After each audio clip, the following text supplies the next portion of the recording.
Welcome to the deep dive. Today, we're cutting straight to the chase.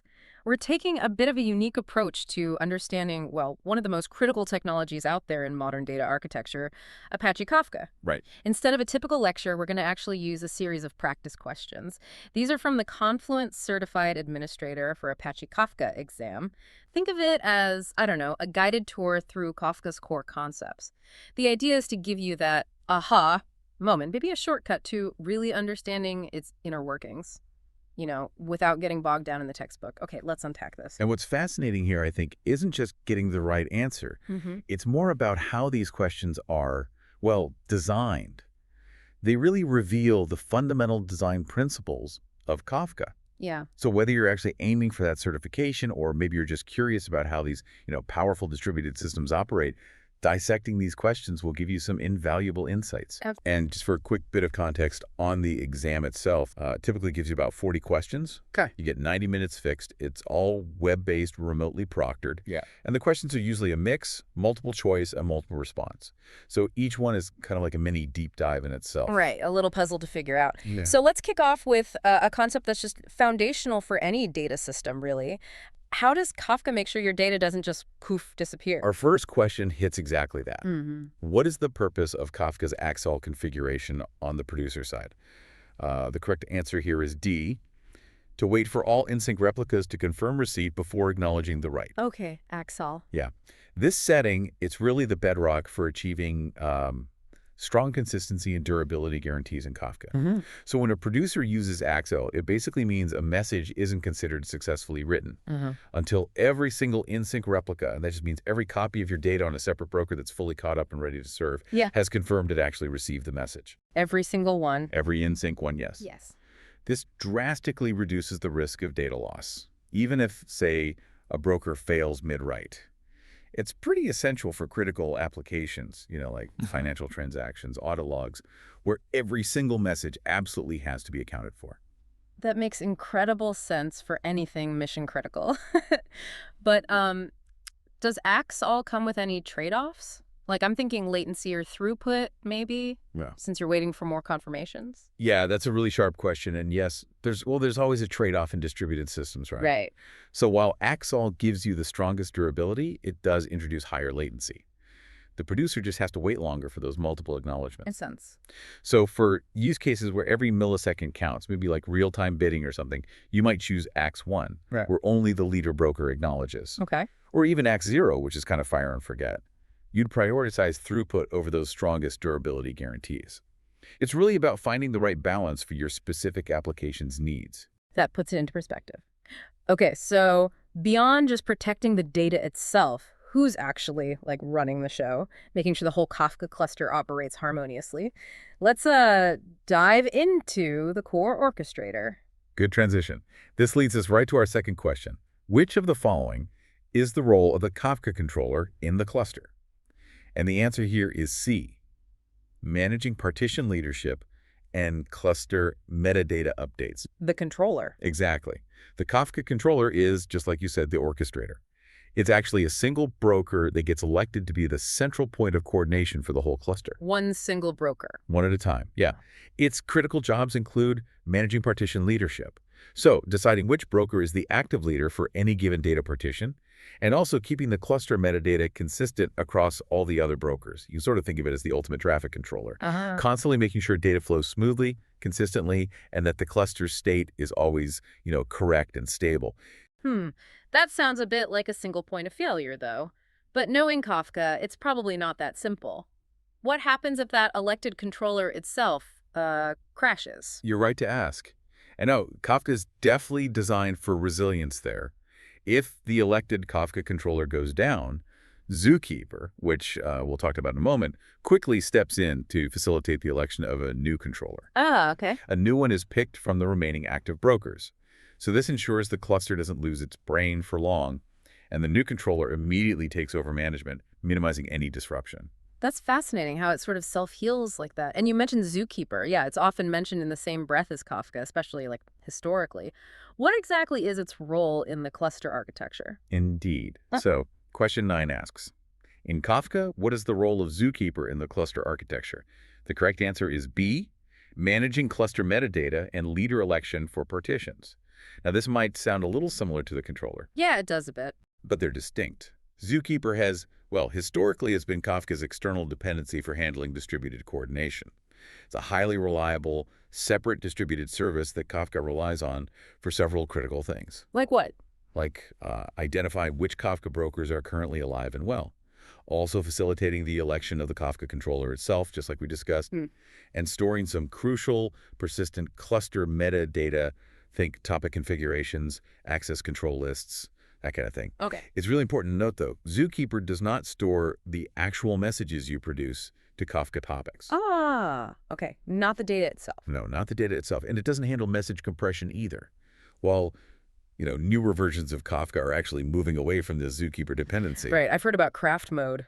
Exactly. Mm-hmm. But understanding Zookeeper's traditional role is still pretty key to grasping Kafka's foundational design and really how it achieves that resilience. Great insights. So those are the core components keeping Kafka running smoothly. Let's maybe shift our focus now to how Kafka manages its, well, ever-growing mountain of data over time, specifically what stays and what eventually, goes. Yeah, data lifecycle. Yeah. This brings us to question 3. Which log segment file in Kafka can be safely deleted during log retention cleanup? The correct answer is C, a segment where all offsets are older than the retention period. Okay, makes sense. Old data goes. Pretty much. Kafka manages data retention through a configured policy, like a time limit or a size limit. But data isn't deleted message by message. Instead, Kafka organizes data into these things called log segments. Think of them as individual chunks of your data on disk. Right. So when the system does its retention cleanup, it looks at the offset, which is basically a unique ID for each message within a partition of the oldest message in a given segment file. If all the messages inside an entire segment are older than whatever retention period you've set, then that whole segment gets marked for deletion. This makes sure only truly outdated data gets removed, optimizing storage without, accidentally losing recent relevant info. That seems like a really practical way to manage disk space. But what if you don't want to just delete old data? What if you want to keep, a compact historical record, maybe for quickly rebuilding the current state of an application or something? Okay, this is where it gets really interesting. Exactly. And our next question, question 8, explores exactly this. Which of the following are advantages of using log compaction in Kafka? This one's a multiple response question. The 2 correct answers are A, ensures only the most recent message per key is retained, and D, enables rebuilding state from the compacted topic. Log compaction, okay. Yeah, log compaction is honestly a brilliant feature. It sort of transforms a typical message log into something more like a key value store in a way. How so? Well, instead of just deleting old segments based on time, log compaction looks at messages by their key. If you have multiple messages over time that share the same key, dark compaction makes sure only the latest one for that specific key is kept in the log permanently. Everything older with that same key eventually gets cleaned up. Ah, okay, so it cleans up within the log based on keys. Precisely. This optimizes storage incredibly well for topics where you mainly care about the current state of some entity, like a user profile's latest address or a product's current price. Got it. And because you only have the latest value for each key, it allows consumers to efficiently reconstruct the current state of an application just by reading through this concise history. It's a really powerful primitive for patterns like event sourcing. So it's almost like a dynamic sort of self-optimizing database view for certain kinds of streaming data. Are there specific use cases where log compaction really shines, or maybe where it wouldn't be such a good fit? Yeah, definitely. Log compaction truly shines in scenarios where you need to maintain the latest state of a large number of distinct things, keyed entities. Think about change data capture, CDC, from a database. You usually only care about the most recent version of each database record, right? Right. Or for maintaining user profiles, product catalogs, even real-time dashboards where you just want the latest value for each metric displayed.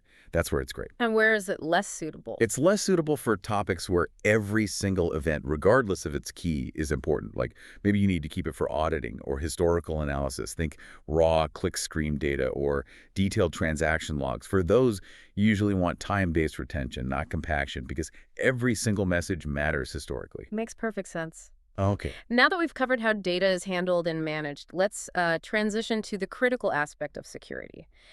Controlling access and protecting that data as it flows through Kafka. Absolutely critical. Moving to question 4. You want to limit a Kafka consumer's ability to read only from a specific topic and partition. Which feature should you use? The correct answer here is D, access control lists, ACLs. ACLs, okay. Yeah, Kafka's access control lists are basically your go-to for implementing fine-grained security. They let you define very precise permissions. You can specify exactly who, which user or application principal can do what, like read, write, create, describe on which Kafka resources. So really specific control. Very specific. So if you need to restrict a particular consumer group to read only from topic A, or even only from partition 0 of topic A, ACLs give you that granular level of control. They're pretty fundamental for securing data streams and, frankly, ensuring compliance in any production environment. That's impressive granularity for access control. But what about keeping the messages themselves private as they travel through the system and maybe sit on the brokers? Great question. That leads directly to question 7. Which two actions help ensure end-to-end message encryption and confidentiality in a Kafka environment? Again, multiple answers correct here. They are A, enabling SSL encryption on both brokers and clients, and D, encrypting data payloads at the application layer. Okay, so two different things. Exactly. This highlights a really crucial layered approach to security. First, SSL TLS encryption handles data in transit. Right, on the wire. Yeah, encrypts the communication channels between your clients, producers, consumers, and the Kafka brokers themselves. This protects against anyone eavesdropping on the network. Okay. However, for true end-to-end confidentiality, especially if you're worried about brokers or administrators potentially having access to the raw data at rest on the disks, encrypting the data payload before it even gets sent to Kafka, right at the application layer, adds another really robust layer of protection. So encrypting before you even produce the message. Precisely. It means even if someone somehow gained unauthorized access to the Kafka cluster itself, maybe got onto the broker machines, the messages themselves would still just be unreadable garbage without the application layer decryption key. It's kind of a belt and suspenders approach for maximum data privacy. Belt and suspenders. I like that. Okay, so what does all this mean for, real-world operations, especially when things inevitably go wrong? Let's shift gears a bit to operational considerations, how Kafka handles failures, and how you effectively monitor its health. Yeah, great question for operational resilience. Question 5 asks this. In a Kafka Connect distributed mode cluster, what happens when a connector worker crashes? The correct answer is B. Tasks from the failed worker are rebalanced to other available workers. Ah, okay, so it doesn't just stop. Nope. This really demonstrates the fault-tolerant nature of Kafka Connect, specifically when you run it in distributed mode.